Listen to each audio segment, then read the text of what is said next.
Hey guys, welcome back to my channel. I'm here with a new video for you guys.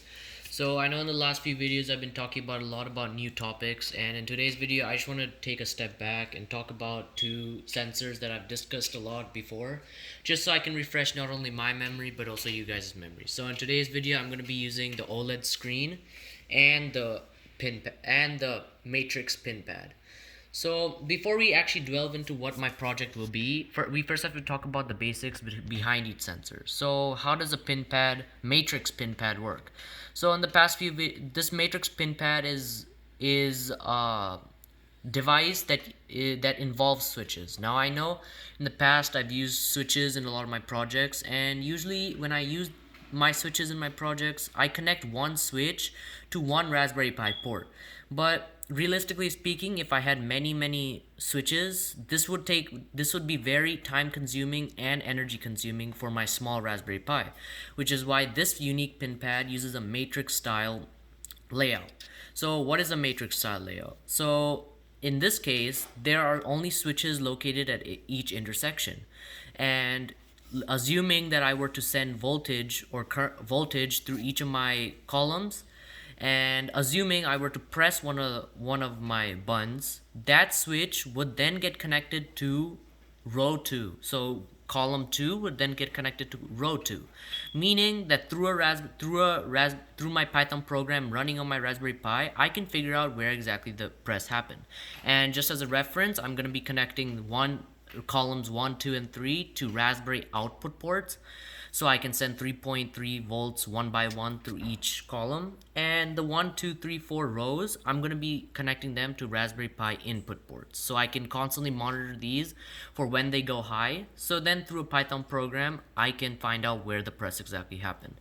So now that we talked a little bit about the pin pad, let's talk about the OLED screen. So this particular OLED screen has a 124 pixel by 64 pixel display, and this might seem like a very low resolution display, but in truth, the pixel density of this display is so high that you can produce some truly crisp and surprising images. So one way an OLED screen is characterized by tiny spheres of light, which we know as pixels, and you can control them with the help of a computer software, and when you use enough of them, you can create images and print them onto your OLED screen. So now let's talk about our circuit that I'm going to be using for my program. So in my project today, I'm going to be using the OLED screen and the pin pad together, and I'll do this by a few videos back. I made a video about my pin pad, and in this video I had a master code which I used to unlock a makeshift vault. Now in today's video, it's just going to be a little different. Instead of printing it onto the Python dashboard, which you guys know is over here, I'm going to actually be printing it on my OLED screen, so I can refresh my knowledge about the pin pad and the OLED display. So one way this will work is that when I press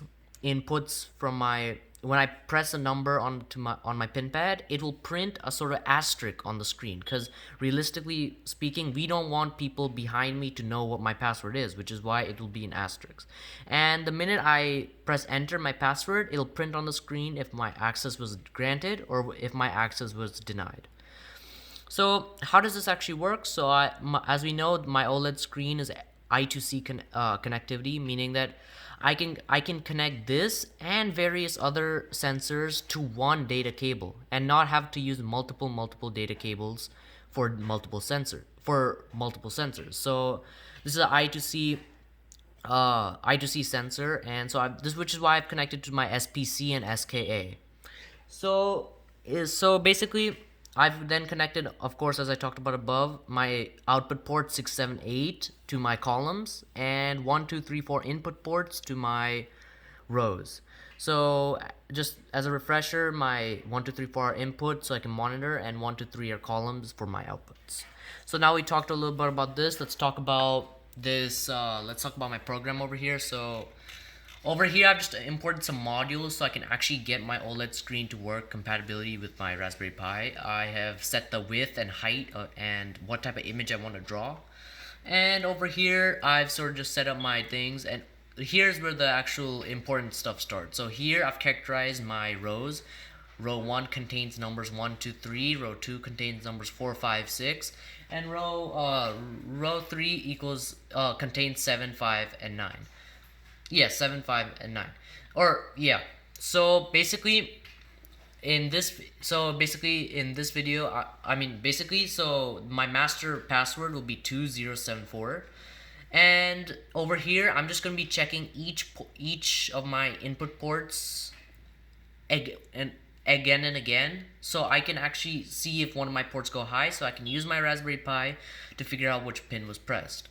So over here, that's basically what's happening, and over here is where I'm actually going to start. So this GPIO output true, and this is to send voltage through one of the columns at a time, so I can figure out where exactly the press occurred. So, and if I got it right, it says your pin was accepted and you can access your vault, and if I didn't get it, it says your pin was not accepted, and yeah. So that's just a little about my program. Let's see if this actually works. So when I press play, let's see what happens. So if I press my numbers 1, 8, 8, 8, which is of course the wrong master code, and if I press enter, it shows me access is denied. But let's say I were to actually print the master code, which we know as 2074. Let's just double check that. Yeah, so as you guys see, 2074. So let's type 2074. Let's replay my program and let's do it. So 2074. And as you guys see, it's printed as asterisks over here. So now let's just press enter, and I printed the right thing, so now it's saying access granted. So this is just a little bit about my circuit and a project that I put together so I can refresh my knowledge about different from sensors that I haven't used in a long time. So thank you guys for watching, and I'll be back in another video for you guys.